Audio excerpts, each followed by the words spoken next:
Não dá para fazer tudo. O que dá para fazer? Nós vamos fazer, ficar parado nunca. Hospital Oftalmológico de Sorocaba, referência mundial, está trabalhando.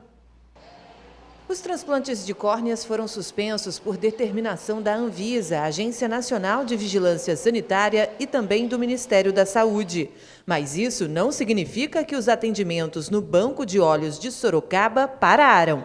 Houve sim uma diminuição no fluxo de pacientes, até porque a média de 180 transplantes por mês registrada no ano passado caiu para 26.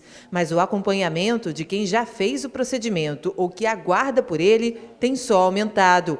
O hospital, que é referência em todo o país na área, aderiu à telemedicina. Antes da pandemia, a gente tinha uma média de 180 transplantes de córnea realizados aqui por mês. E esses pacientes, para ter um resultado adequado, eles precisam de um acompanhamento, por no mínimo um ano, né, para ter o resultado adequado dessa cirurgia. E com a pandemia, muitos desses pacientes não conseguiram mais voltar em retorno, a grande maioria, na verdade. Como a gente faz transplante de córnea em pacientes do Brasil inteiro, né, e muitos fora do estado, a gente não conseguiu mais fazer o acompanhamento, esses pacientes começaram a perder o acompanhamento.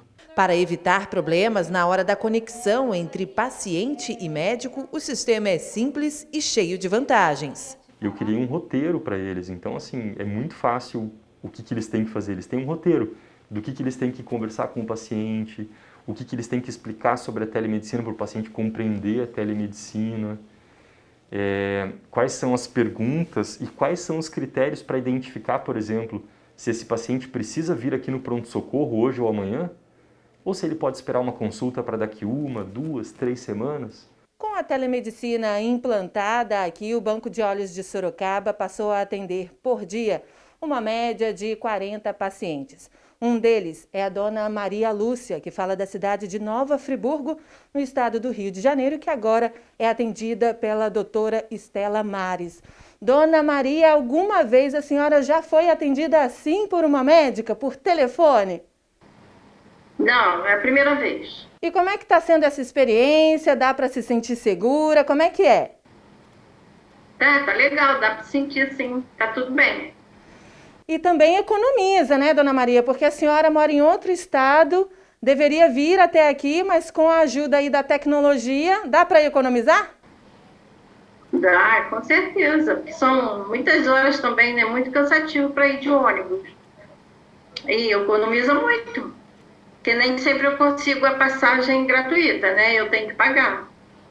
Agora pode ser atendida aí da sua casa, no conforto da sua casa. Com certeza, muito bom. Antes da telemedicina, mas já em meio à pandemia, os médicos tentavam orientar os pacientes apenas por telefone, tanto no pré quanto no pós-transplante, mas sem a leitura de exames, por exemplo.